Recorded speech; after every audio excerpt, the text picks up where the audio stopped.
যুবক যদি যৌবনকে সুরক্ষিত করে আর যখন জমিন দিয়ে হাঁটতে থাকে, আল্লাহ উপর থেকে বলতে থাকে, আল্লাহ উপর থেকে বলতে থাকে, লাউলা শাবাব আকশা, এই যুবক যদি জমিনে না থাকতো, লাজালতু সামা হাদিদা, আমরা আকাশকে লোহার বানিয়ে দিতাম, আর আরদা সাফসাফা, জমিনকে তামার বানিয়ে দিতাম, ওমা আনজালতু মিনাস সামাই কাতরা, আকাশ থেকে বৃষ্টির একটা ফোঁটা না, ওমা আমবাততু মিনাল আরদি হাব্বা, জমিন থেকে একটা শস্যের দানা না, বাল আনসালতু আলাইহিমুল আযাবা সাব্বা, একের পর এক আযাব দিয়ে ধ্বংস করে দিতাম। কিন্তু পারি না তো, এই যুবকদের জন্য পারি না। আকাশ মনে হয় অনুমতি দিতে চায় না যে লম্বা করি, এই জন্য শর্ট করতেছি। জীবনটা কিন্তু ছোট। যুবককে যৌবন সুরক্ষিত করতে হবে, নারীকে নারীত্ব সুরক্ষিত করতে হবে, পুরুষকে পুরুষত্ব সুরক্ষিত করতে হবে, ধনীর ধনকে সুরক্ষিত করতে হবে, যাকে যা দিছে এটাকে সুরক্ষিত করতে হবে। আল্লাহ চান যে আমরা সুরক্ষিত করি, নাইলে মুসলমানের ঘরে পাঠাইতেন না, নাইলে উম্মতে মুহাম্মদী বানাইতেন না। আল্লাহ চান যে আমরা সুরক্ষিত করি, এটাকে সুরক্ষিত করেই যেতে হবে। এটা সুরক্ষিত করা ব্যতীত যদি কেউ গেল, যাবে তো সবাই বটে, কারো এখানে থাকার সুযোগ নাই, সব চলে যাবে। রব্বে কাবার কসম, শূন্য দুনিয়া আল্লাহ শূন্য করে ছেড়া দেবে। এই দুনিয়াটা শূন্য ছিল, কিচ্ছু ছিল, আবার একদিন শূন্য করবে, আবার একদিন আসবে এটাকে নিঃশেষ করে দেবে, যেটাকে কিয়ামত বলে নিঃশেষ। চলে যাবে সময়, আল্লাহর কাছে যেতে হবে। কিন্তু যে সুরক্ষিত করলো সে মুখ নিয়ে দাঁড়াইতে পারবে। এই জন্য কোরআন ইঙ্গিত দিছে, উঁচু হইয়া একদিন আসবে, কিছু লোক আল্লাহর সামনে দাঁড়াবে, কিন্তু মুস্কি মুস্কি হাসবে। উঁচু হইয়া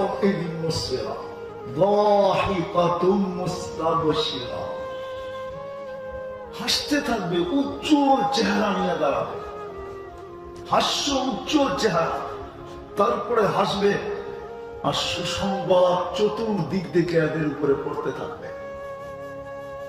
এই জন্য কথা শেষ জায়গায় চলে আসছি, কিন্তু আমি আগেই বলছি, আকাশের ডাক অনুমতি দিতে চায় না যে লম্বা করি আর দীর্ঘদিন পরে আজকে বৃষ্টি পাবো।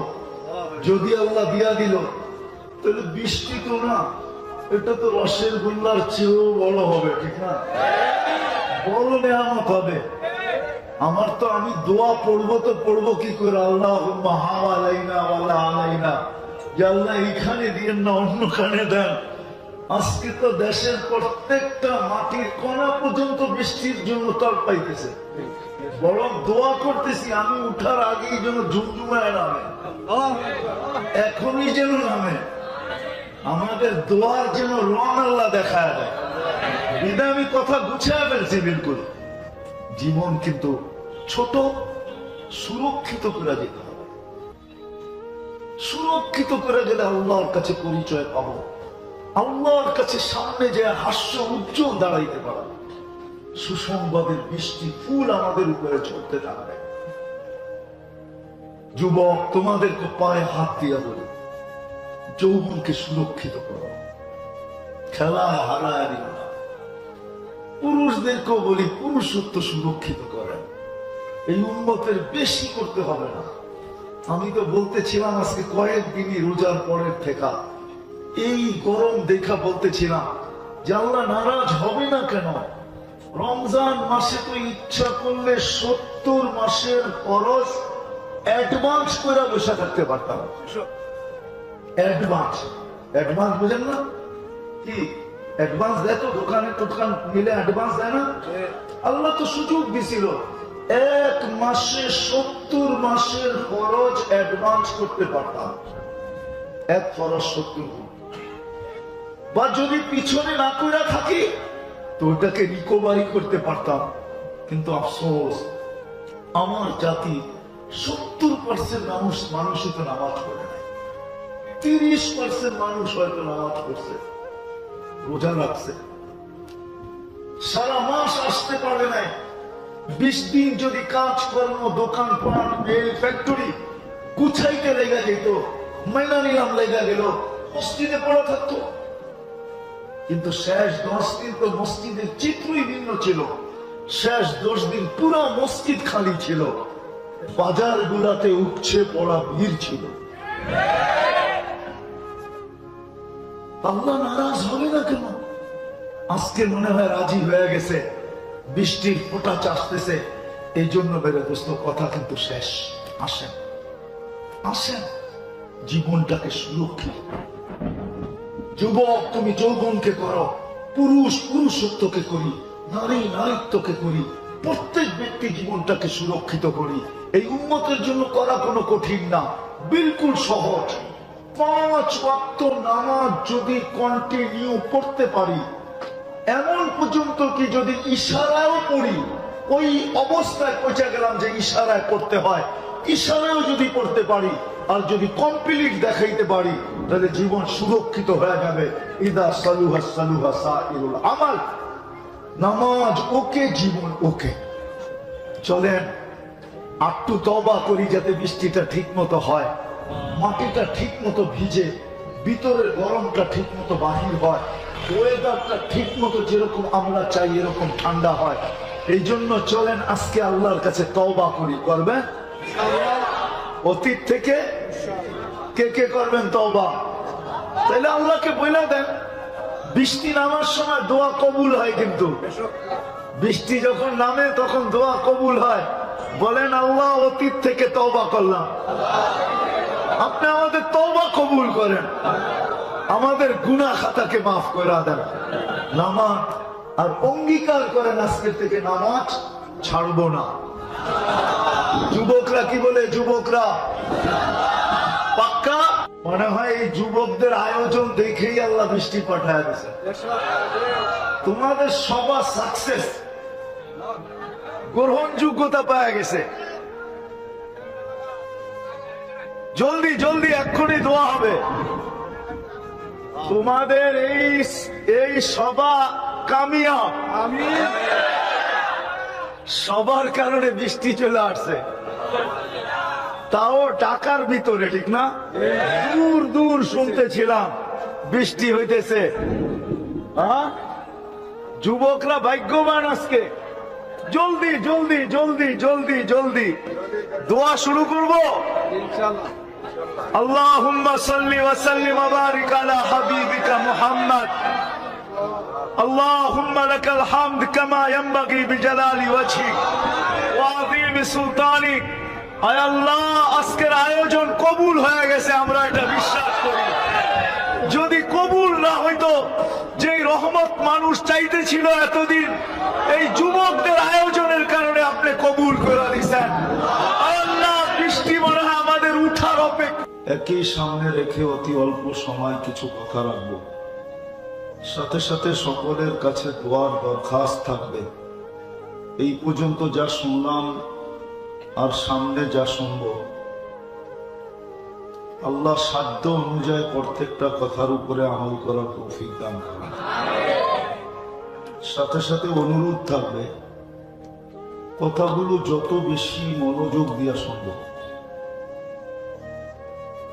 যত বেশি মনোযোগ সাধ্য অনুযায়ী আমি ব্যয় করব, তত বেশি কথাগুলো আমাদের দিলের ভিতরে কাটবে এবং বসবে এবং দিলকে আলোকিত করবে। এই জন্যই মনে হয় আল্লাহ আমাদেরকে হুকুম দিচ্ছেন, বড় জোরালো হুকুম, ফাসতামিউ। দিনের কথা যখন শুনবে, তো যত সাধ্য, যতটুকু সম্ভব একাগ্র চিত্তে শুনো।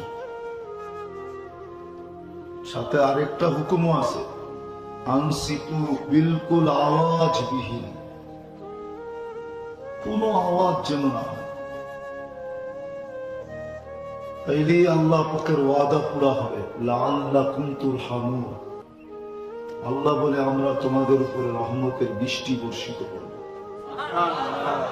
আমল করার সুযোগ পাবে, নইলে জীবন কেটে যাবে। কিন্তু আমার কথা কিন্তু শুরু ধ্যান দিয়ে শুনতে হবে, জীবন কিন্তু কেটে যাবে। যুবক যৌবনকে ধরে রাখতে পারবে না, একদিন বৃদ্ধ হবেই হবে।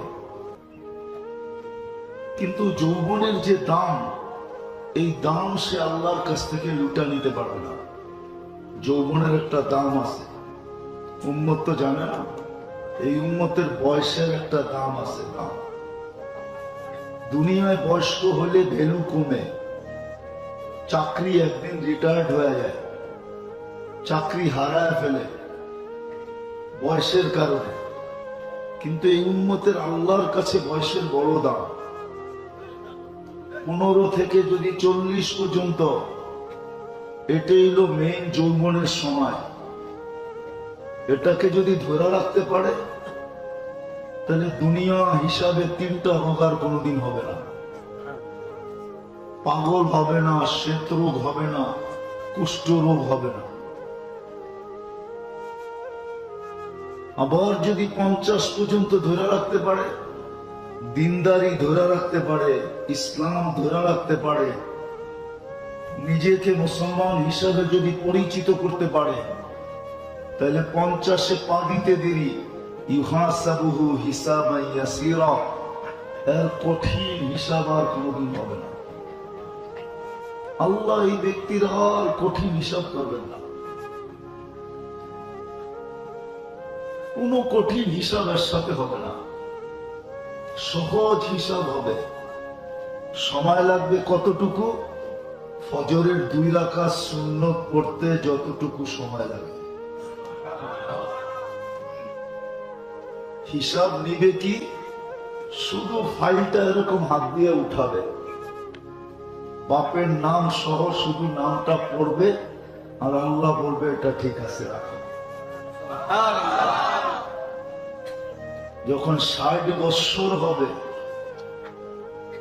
তো আহাব্বাতুল মালাইকা, ফেরেশতা তার বন্ধু হয়ে যাবে, বন্ধু। তাকে ফেরেশতা ভালোবাসতে শুরু করবে।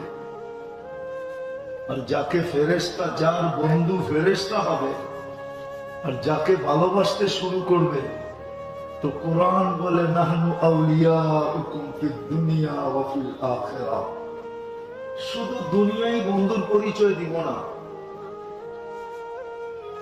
মৃত্যু লগ্ন থেকে জান্নাতের গেট পর্যন্ত বন্ধুত্বের পরিচয় দিব। তুমি দেখবে আমরা কেমন বন্ধু।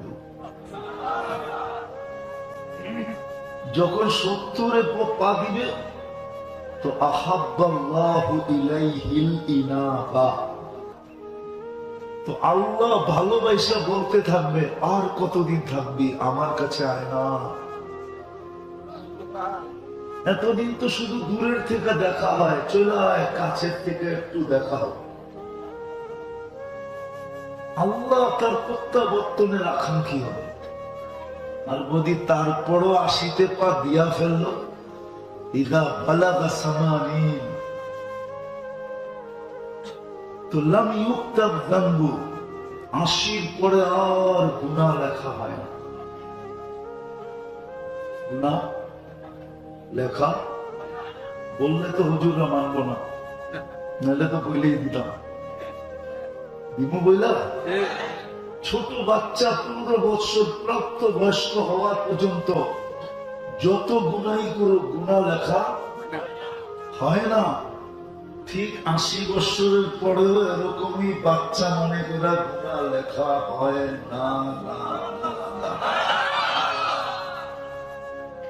তারপরেও যদি 90-তে পা দিল,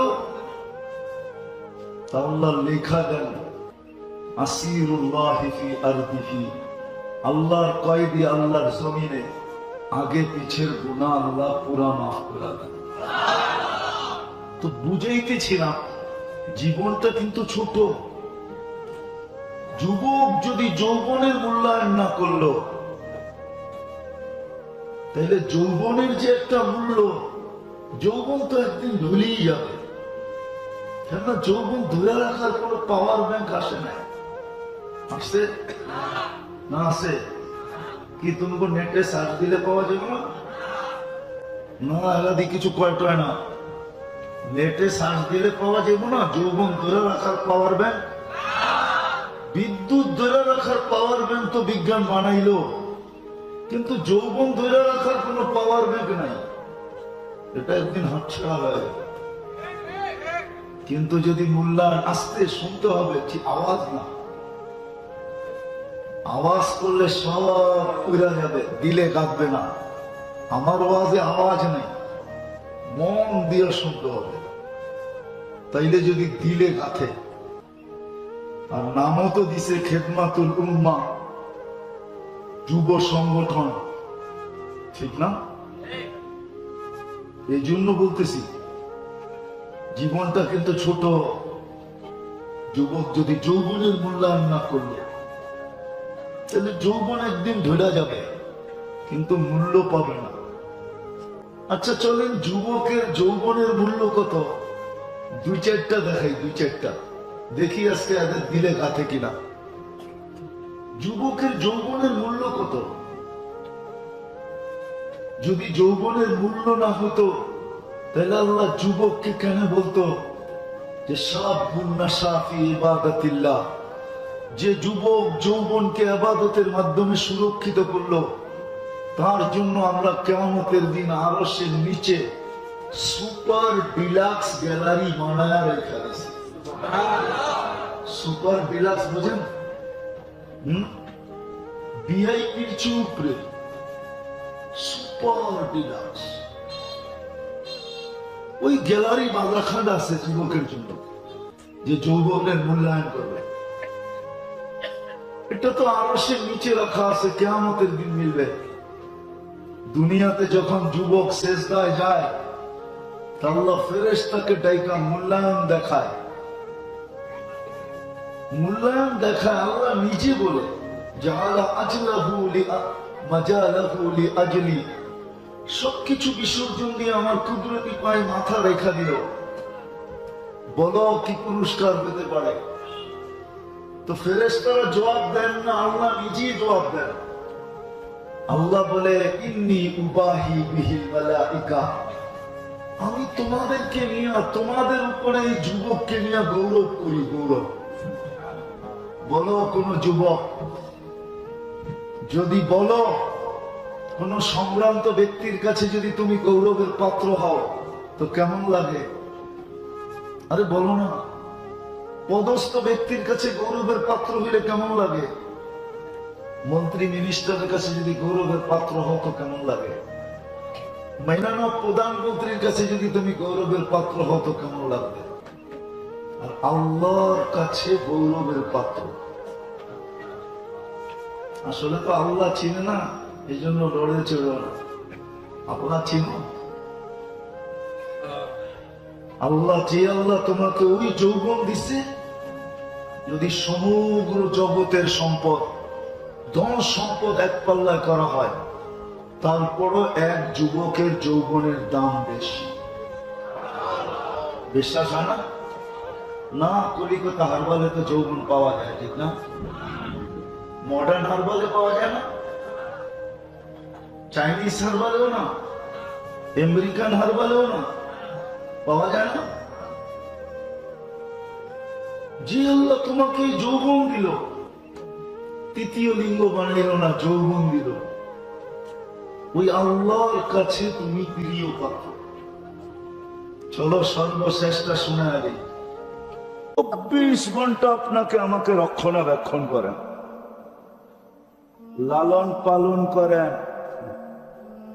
আপনি আপনার দ্বারা লালিত পালিত না, আল্লাহ লালন পালন করেন। গুজরাটি ভাষায় একটা প্রবাদ বাক্য আছে, বাংলায়ও বলা যায়, আল্লাহ চালায় তো চলি, আল্লাহ হালায় তো হলো। আল্লাহ চালায় বিদায় চলি, নইলে আপনি চলতে পারতেন না। এক শ্বাস নেওয়ার ক্ষমতা নাই, এক শ্বাস। কত আর এটা বলবো, বলতে বলতে এখন পুরানো হয়ে গেছে।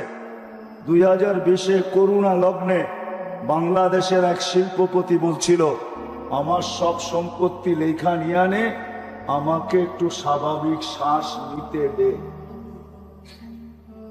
মনে হয় আপনারা নাম অনেকে জানেন, অনেকে জানে, আপনারা জানেন না মনে হয়, কিন্তু আমি নাম বলবো না। মারা গেছেন উনি, বাংলাদেশের নাম করা শিল্পপতি। 2020 করোনায় মারা গেছেন। করোনা লগ্নে বলছিলেন, আমার সব সম্পত্তি লেখা নিয়ে নাও, আমাকে একটু স্বাভাবিক শ্বাস নিতে দাও। আপনাকে আমাকে শ্বাস নিতে দিতেছেন আল্লাহ। এই জন্য আল্লাহর দাবি হলো যে তোমার পছন্দের যদি মূল্য থাকে, দাম থাকে, তাইলে আমার পছন্দের মূল্য থাকবে না কেন? আমি তো তোমাকে একবার পছন্দ করি নাই, শতবার পছন্দ করছি। বিদায় আমার দাবি হলো তুমি তোমাকে জাহান্নাম থেকে বাঁচাও। আমার এই সম্পদ যেন জাহান্নামে না যায়, এটা হলো সবচেয়ে বড় ফরজ দায়িত্ব। আরে বুঝাইতে পারলাম? ভালো মতে কাঁথেন কিন্তু, নাইলে এটার জবাব দিতে 50,000 বৎসরও লাগতে পারে। বলবেন 60-70 বৎসরের জবাব দিতে 50,000 বৎসর লাগবে কেন? তাহলে আপনাকে আমি দেখাই। ডেলি 1,60,000 বার শ্বাস প্রশ্বাস নেন, 60 বৎসরে কতটি নিছেন? ডেলি 1,60,000 বার। মাসে কতবার? 12 মাসে কতবার? 60 বৎসরে কতবার? আল্লাহ যদি জিজ্ঞাসা করে এর বিনিময় কি নিয়ে আসছো, আগে যোগ কইরা দেখা যে 60 বৎসরে কতবার শ্বাস প্রশ্বাস নিছস, এটা আগে দেখা। তারপরে বল প্রত্যেক শ্বাসের বিনিময় কি নিয়ে আসছস। মনে হয় বুঝাইতে পারি না। হইতে পারে যদি না বাঁচাইলাম 60-70 বৎসরের হিসাব দিতে 50,000 বছর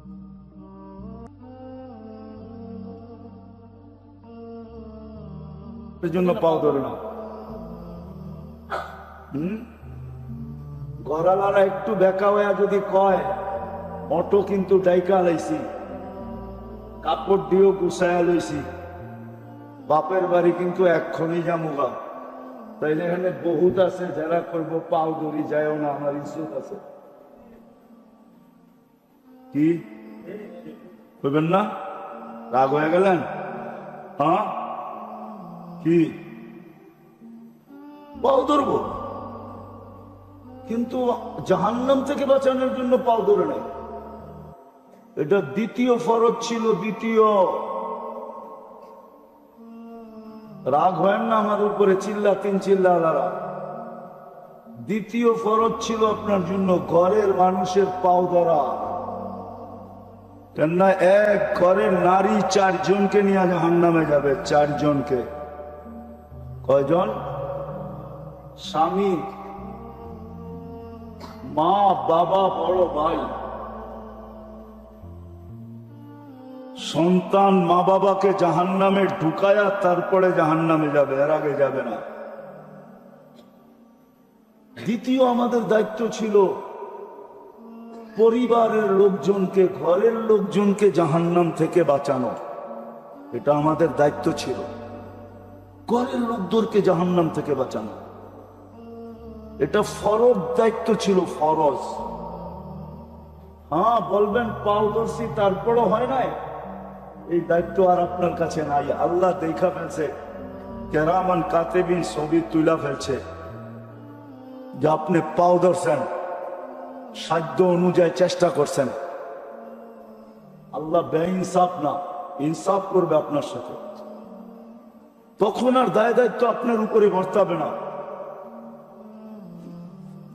দায় দায়িত্ব আপনার উপরে বর্তাবে না। কিন্তু রাগ হয়েন না, একজনও তো এখানে নাই, একজনও তো নাই এখানে যে সন্তানের পাও ধরছে, যে জাহান্নাম থেকে বাঁচাইতে হবে তোমাকে। এটা হলো দ্বিতীয় দায়িত্ব। তৃতীয় আরেকটা দায়িত্ব আছে, আরেকটা, এটাও ফরজ, দ্বিতীয়টাও ফরজ, তৃতীয় আরেকটা দায়িত্ব আছে, তৃতীয় আরেকটা দায়িত্ব আছে, এটাও ফরজ। নিজের পরিবেশকে জাহান্নাম থেকে বাঁচানো। নিজের পরিবেশ বুঝেন তো? নিজে যেই মহল্লায় থাকেন, এলাকায় থাকেন, ওই এলাকার পরিবেশকে জাহান্নাম থেকে বাঁচান। কেন আপনি যদি চেষ্টা না করলেন, আর যদি আযাব আসলো, তাইলে ওই কথা সত্য হবে।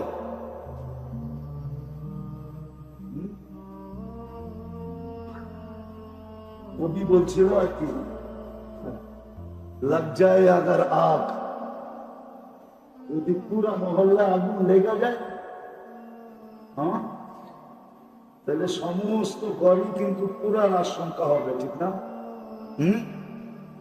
সমস্ত ঘরেই পুরার আশঙ্কা থাকবে, হবে। কেননা এই মহল্লায় তো আমার ঘর একলা না, আপনার ঘর একা, আপনার ঘর তো একা না, আপনার ঘর একা না। এই জন্য তৃতীয় ফরজ দায়িত্ব হলো নিজের মহল্লাকে জাহান্নাম থেকে বাঁচানো। আমি আর দূরে নিলাম না, দূরে নেওয়ার অভ্যাস নাই আমার, এই জন্য দূরে নিলাম না। কমসে কম নিজের মহল্লাকে জাহান্নাম থেকে বাঁচান, নিজের ইউনিয়নকে বাঁচান, নিজের পরিবেশকে বাঁচান। এই তিনটা দায়িত্ব প্রত্যেকের উপরে। কেননা আপনাকে আমাকে আল্লাহ পছন্দ করছে, আল্লাহ। এই তিন দায়িত্ব যদি পুরা না করলাম, হইতে পারে কিয়ামতের দিন দাঁড় করায় দিতে পারে, আর ওই দাঁড়ানোটা 50,000 বৎসরেরও হইতে পারে। আলা কুল্লুকুম রাইন ওয়া কুল্লুকুম মাসউলুনা আন রায়াতিহি। প্রত্যেকে দায়িত্বশীল। কু আনফুসাকুম ওয়া আহলিকুম নারা। তোমাকে বাঁচাও, তোমার পরিবার পরিজনকে বাঁচাও, পরিবেশওয়ালাদের, মহল্লাওয়ালাদেরকে বাঁচাও। নাইলে যদি খোদাই গজব চলে আসে, তাহলে সব ঘরের ভিতরে আসবে। হাদিসে ইঙ্গিত আছে, আনুহলিকু ওয়া ফীনা সালিহুন ক্বালা ইদা কাসুরাল খাবাস। আমাদের ঘরেও আগুন লাগবে, কেন এই মহল্লায় আমার ঘরে একা না। আমি যতই নেককার হই, এটারও ঘোষণা দিছেন, তুমিও কষ্টের শিকার হবে। এই জন্য তিনটা দায়িত্ব ফরজ আমাদের উপরে। নিজেকে বাঁচানো, দ্বিতীয় কি পরিবারকে বাঁচানো, তৃতীয় হলো নিজের পরিবেশকে বাঁচানো, মহল্লাকে বাঁচানো। আমাদের উপরে ফরজ।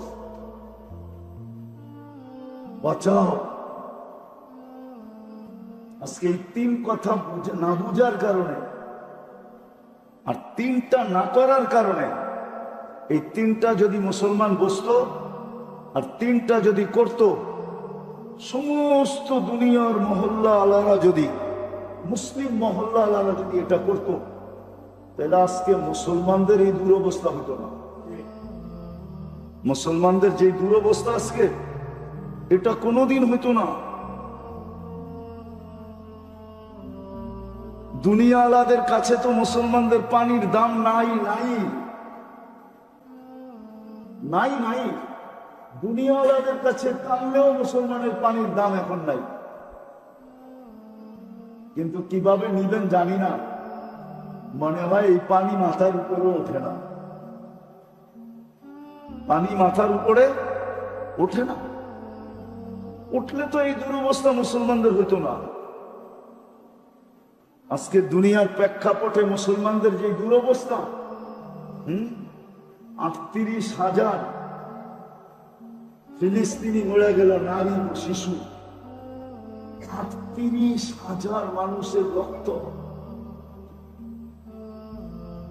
38,000 বুঝবেন কি বুঝবেন না জানি না, ওলামা তো দেখতেও আসি না, দুই একজন দেখতেছি, এরা বুঝবে কি জানি না।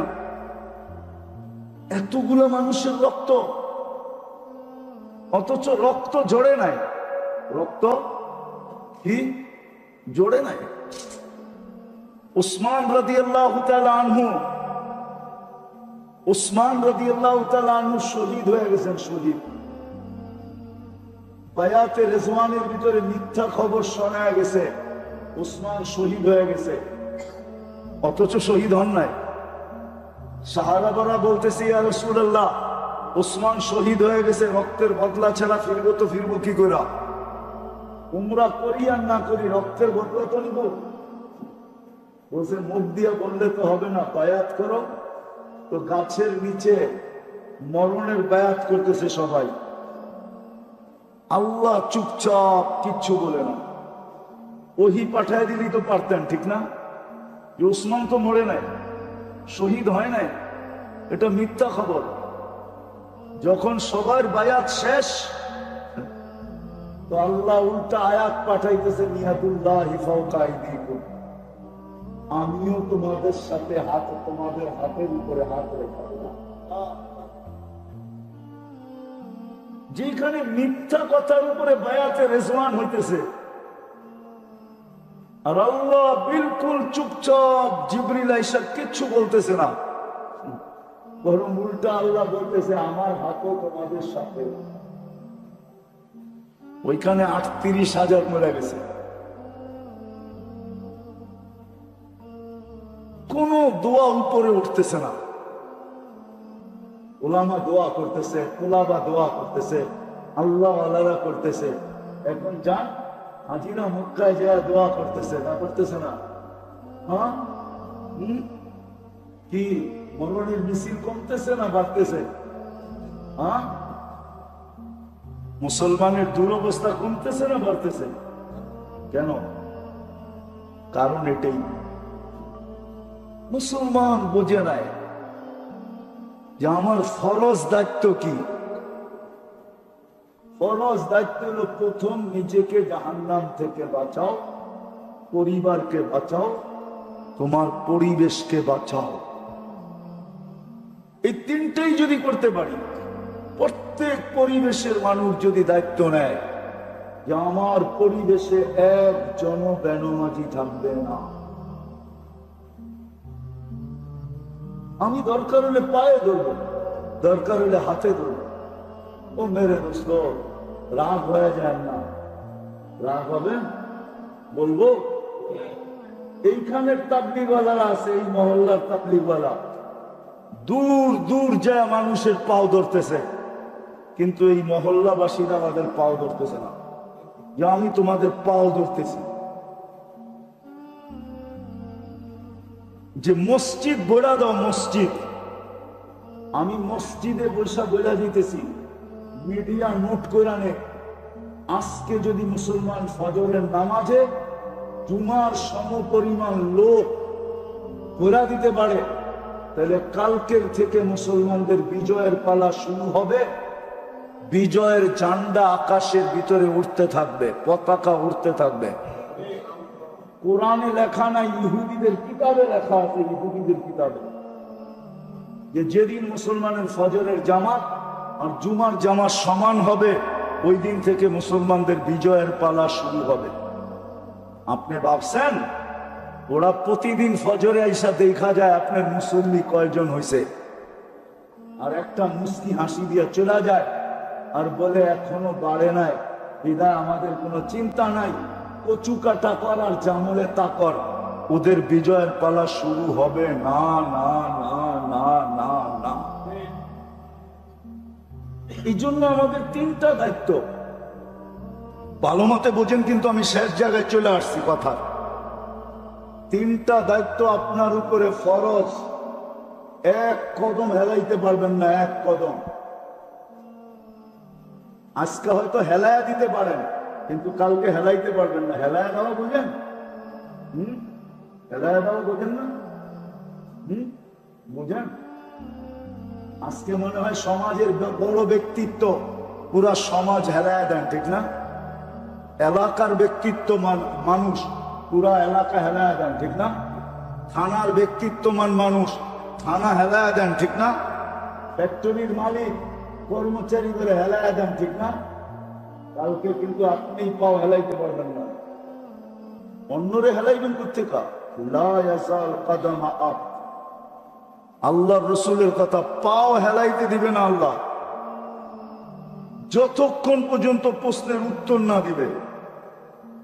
হেলান হেলান তো দূরের কথা, স্টিল বানায় দিবে, স্টিল নড়তে পর্যন্ত দিবে না, এরকম বানায় দিবে কিয়ামতের দিন। ভালো মতে বোঝেন। এই জন্য আসেন, শেষ জায়গায় চলে আসছি, আর কথা বাড়ায় লাভ নাই, অল্পতেই যথেষ্ট।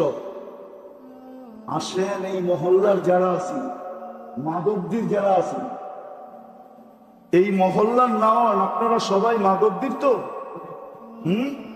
আজকের থেকে দায়িত্ব নেন যে আমি আমাকে জাহান্নাম থেকে বাঁচাবো, পরিবারকে বাঁচাবো, আমার মাধবদীকে বাঁচাবো। এটার জন্য যতটুক করতে হয়, যেইভাবে করতে হয় ওইভাবে করেন। আছে দুনিয়াতে প্রমাণ আছে, বিপদ আসলে কি আমরা বেঁচে যাব? না, আপনি বেঁচে যাবেন। আমি আপনাদেরকে প্রমাণ দিতেছি। প্রথম সুনামি যখন আসে, তা আমি 3.5 মাস পরে ইন্দোনেশিয়া গেছি, তখনও উদ্ধার অভিযান চলতেছিল। আর আমি 8.5 ঘন্টার ফ্লাইট ছিল আমার, আমি জাকার্তা পড়ছি, 350 কিলোমিটার আমি ওই 2 চোখে দেখছি, একটা বাড়িও দাঁড়ানো ছিল না, সব মিশানো ছিল, একটা বাড়িও ভালো পাইনি। কিন্তু 350 কিলোমিটার ভিতরে একটা মসজিদও একটা সুতার দাগ পড়ে না, একটা মসজিদও কিছু হয় না। চলেন আরেকটা উদাহরণ দিই। আজ থেকে 10-12 বছর হবে, 2009 কি 10 হবে, তুর্কিতে একটা ভূমিকম্প আসছিল, একটা শহর ধসে গেছিল। আরে তুর্কিতে না, ইটালিতে একটা শহর ধসে গেছিল। ওই শহরে আমি গেছিলাম, ওই শহরে একটা মসজিদ ছিল, ওই মসজিদে আমি বয়ান করছি। পুরা শহর ধসে গেছে, কিন্তু ওই মসজিদ কিচ্ছু হয় না। আপনারা যদি শুরু করেন, তাহলে বিপদ আইলে আল্লাহ বাঁচায় দিবে। বিপদ আসলে কি করবে? বাঁচায় দিবে। আমি এতটুক আপনাদেরকে বলবো, আমি চিল্লা 3 চিল্লা বলবো না, আমি এটা অভ্যস্ত না। আমি এতটুকু অবশ্যই বলবো যে মাধবদীর মানুষ আজকে 3টা দায়িত্ব বোঝেন, যেটা আপনার উপরে ফরজ। বাকি দূর দূর যায় পাও ধরা, দুনিয়ার এই কোণার থেকে ওই কোণায় যাওয়া, এটা আপনার উপরে ফরজ না। হইতে পারে, কিন্তু কেফায়া হবে, ফরজ না। আপনার উপরে যেটা সবচেয়ে জরুরি ফরজ দায়িত্ব, সেটা হলো নিজেকে বাঁচাও, ঘরকে বাঁচাও, এলাকাকে বাঁচাও। আজকের এই মজমা যদি এই কথা, আমার কথা যদি বুঝা থাকে, আর এই মজমা যদি আজকে অঙ্গীকার করে যে আমরা ওই পর্যন্ত বসবো না, ওই পর্যন্ত বসবো না, ওই পর্যন্ত বসবো না, যতক্ষণ পর্যন্ত আমরা আমাদেরকে না বাঁচাইলাম, ঘরকে না বাঁচাইলাম, ঘরকে না বাঁচাইলাম, আমার মাধবদীকে না বাঁচাইলাম, ততক্ষণ পর্যন্ত আমি শান্তিতে বসবো না। যদি এই মজমাই আজকে এই প্রতিজ্ঞা করে নেয়, আর নিজে যেটা বুঝলো এটা মাধবদীর প্রত্যেক মানুষকে বুঝাইলো যে ভাই এতটুক কিন্তু আমাদের দায়িত্ব, ফরজ করতেই হবে। আর যদি সবাই বুঝা নিল, আর প্রত্যেকে যদি নিজেকে বাঁচানোর জন্য চেষ্টা করতে শুরু করলো, ঘরকে বাঁচানোর চেষ্টা শুরু করলো, মাদক দিকে বাঁচানোর, পরিবেশকে বাঁচানোর শুরু করলো, তাইলে মনে হয় দুনিয়ার ভিতরে সর্বপ্রথম মডেল ছিল জায়গা হিসাবে মদিনা মুনাওয়ারা, মানুষ হিসাবে সাহাবায়ে কেরাম। তো আমার বিশ্বাস বাংলাদেশ কেন দুনিয়ার ভিতরে প্রথম মডেল হবে মাদকদ্বীপ জায়গা হিসাবে, আর মানুষ হিসাবে মডেল হবে মাদকদ্বীপ মানুষগুলা। কি এটা কি কঠিন? এটার জন্য বাড়ি ছাড়তে হবে, ঘর ছাড়তে হবে? কিচ্ছু না। বাড়িও ছাড়তে হবে না, ঘরও ছাড়তে হবে না, ব্যবসাও ছাড়তে হবে না, বাণিজ্যও ছাড়তে হবে না। প্রত্যেক মানুষ নিজের ক্ষেত্রে বসে যদি এই দায়িত্ব নেয়, আর হক্কানি আলেমদের থেকে জিজ্ঞাসা করে, হক্কানি একটা উদাহরণ দিলে বুঝবেন। আচ্ছা বলেন তো, এমবিবিএস ডাক্তার হইতে কয় বছর লাগে?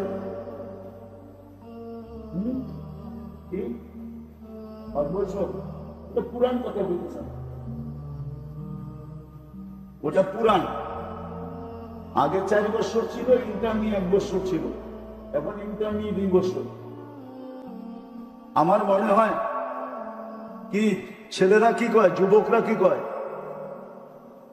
জানাজোনা নাই? বর্তমানে এমবিবিএস ডাক্তার হইলে কয় বছর লাগে? না ডক্টর ঠিক না। কি নাই কলেজে পড়ে না কেউ? হ্যাঁ,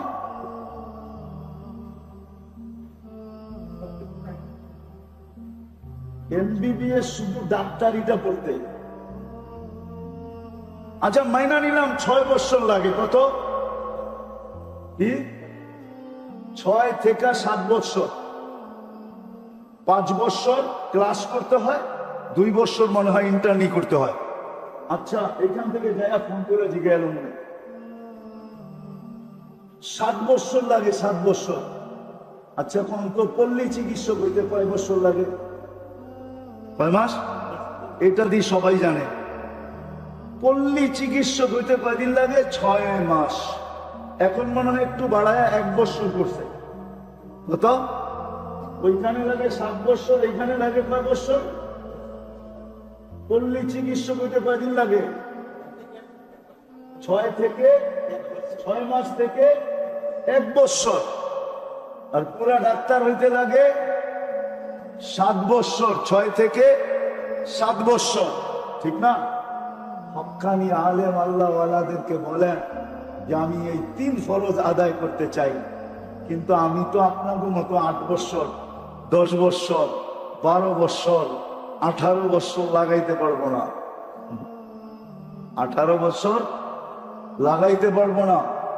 আলেম হয়ে গেলেই শেষ হয়ে যায় না, কিন্তু আলেম হয়ে গেলেই শেষ হয়ে যায় না। মৌত পর্যন্ত পড়তেই হয়, শিখতেই হয়, শিখাইতেই হয়। আমি তো এত পারবো না। আমাকে পল্লী চিকিৎসক বানায় দেন, আমাকে শর্টকাট বলে দেন, যেন আমিও বাঁচতে পারি, গলালারাও বাঁচতে পারে, আর মহল্লাবাসীও বাঁচতে পারে। এই জন্য ওলামায়ে কেরাম মিলা, সাহাবা ওলামায়ে কেরাম মিলা, ওলামায়ে কেরামের সত্যায়িত করার দ্বারা 5 কাম ওলামায়ে কেরাম দিছেন। 5 কাম যদি আপনি করতে পারেন, তাইলে আশা করি আপনিও বেঁচে যাবেন, গড়ালারও বেঁচে যাবে, এলাকাওয়ালারাও বেঁচে যাবে। কয় কাম? কয় কাম? কয় কাম? কয় কাম? 5 কাম।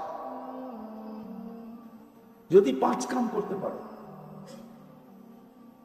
কি কঠিন? সহজ। 5 কাম যদি আপনি করতে পারেন মন প্রাণ দিয়া, তাইলে হয়ে যাবে। 3টা হয়ে যাবে, 3টা হয়ে যাবে। 3 দায়িত্ব আদায় হয়ে যাবে, 3 দায়িত্ব আদায় হয়ে যাবে। 5 কাম যদি করতে পারেন। ডেলি মসজিদে বসা ভাবেন, 2 মিনিট সবাই বসা ভাবেন যে আমাদের মহল্লার কে আসে মসজিদে, কে আসে না। এটার নাম মশওয়ারা। পাবেন যারা আসে না ওদের লিস্টি করেন। তারপরে আমি 2.5 ঘন্টা বলবো না, ডেলি 10 মিনিটের জন্য বাইরে যান, যায়া ঘরে যায়া ওদের আসতে পারবেন। কয় কাম হয়ে গেল? কয় কাম? 2 কাম হয়ে গেল, ঠিক না?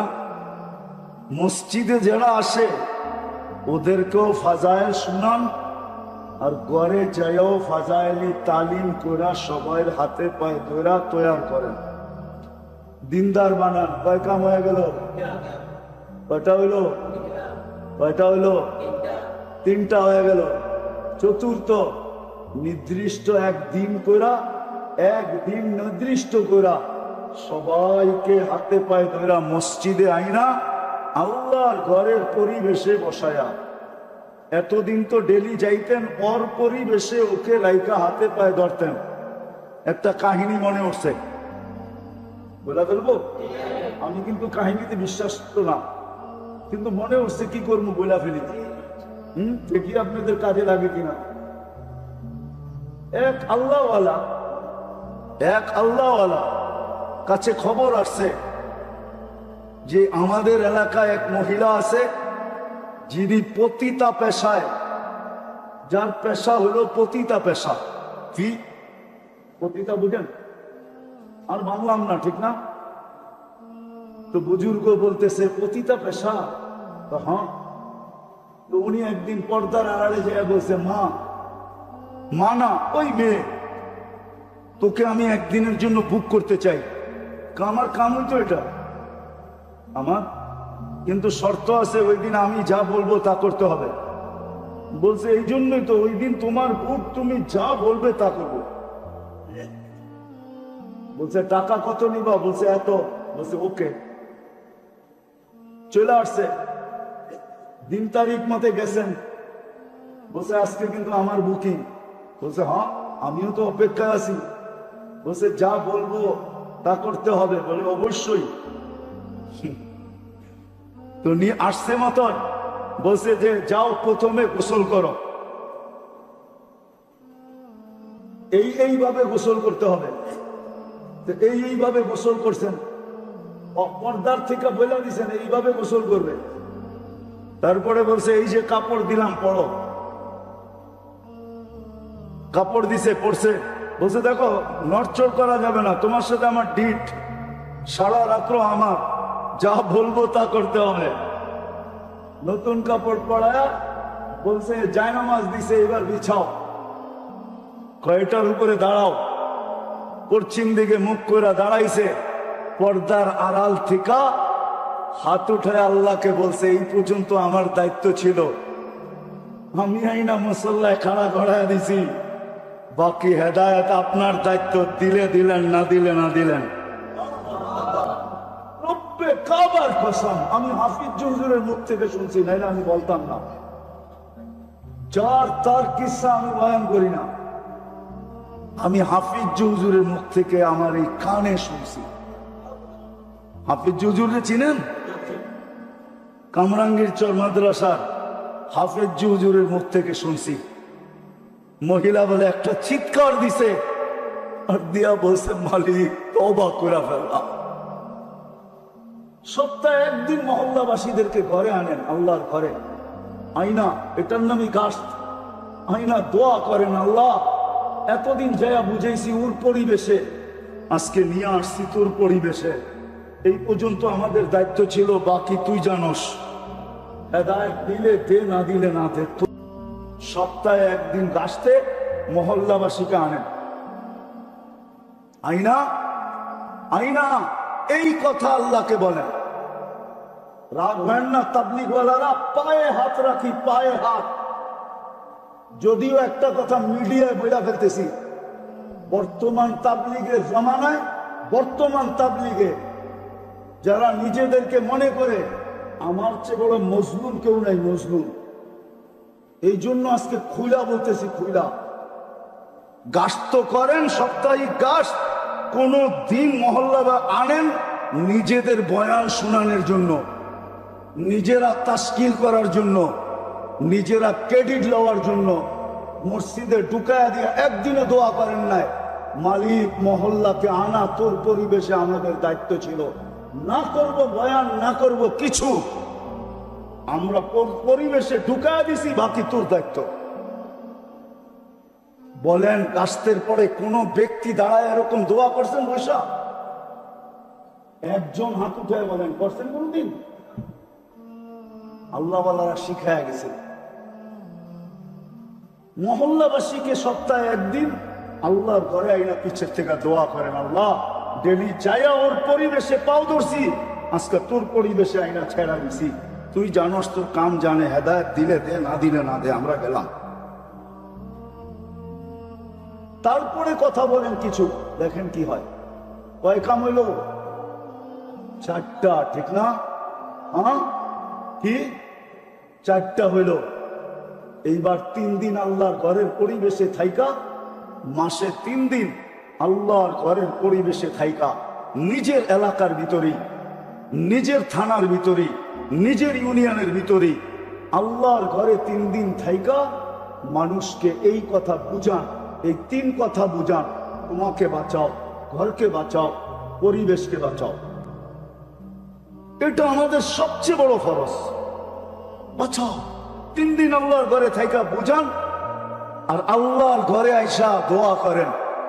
আমার দায়িত্ব বুঝানো ছিল, বুঝাইয়া দিছি। আমার দায়িত্ব বুঝানো ছিল, বুঝাইয়া দিছি, কিন্তু বাকিটা আমার দায়িত্ব না। বাকিটা কি? হেদায়েত দেওয়া, দিলে গাইথা দেওয়া, বুঝায়া দেওয়া, চলায়া দেওয়া আপনার দায়িত্ব। এই দোয়া করেন, পারবেন? হ্যাঁ, বুঝাইতে পারলাম? একটা পরিবেশ তৈরি হবে, করেন। এই মহল্লাদেরকে বলতেছি করেন, আমার কথা মাইনা করেন। মা বোনদেরকে বলেন ঘরে ঘরে করতে।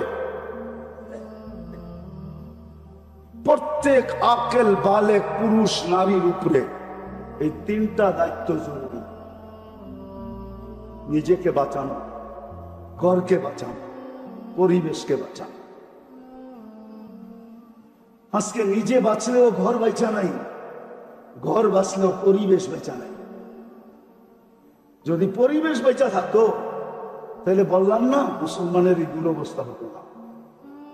ওইখানে তো রক্ত ঝরেই নাই, তারপরও বলতেছে ইয়াদুল্লাহি ফাওকা আইদিকুম। এইখানে তো 38,000 রক্ত ঝরে গেছে। শুধু এক জায়গায়, কত জায়গায় যে রক্ত মুসলমানের ঝরতেছে, ডেলি ঝরতেছে। দোয়া করতেছি, কোনো কাজে লাগতেছে না। এই জন্য পায়ে হাত দিয়া বলি, আজকে আমার কথা বুঝা চলেন, অঙ্গীকার করি। আমি আপনাদেরকে বলবো না আপনি দূর দূর যান।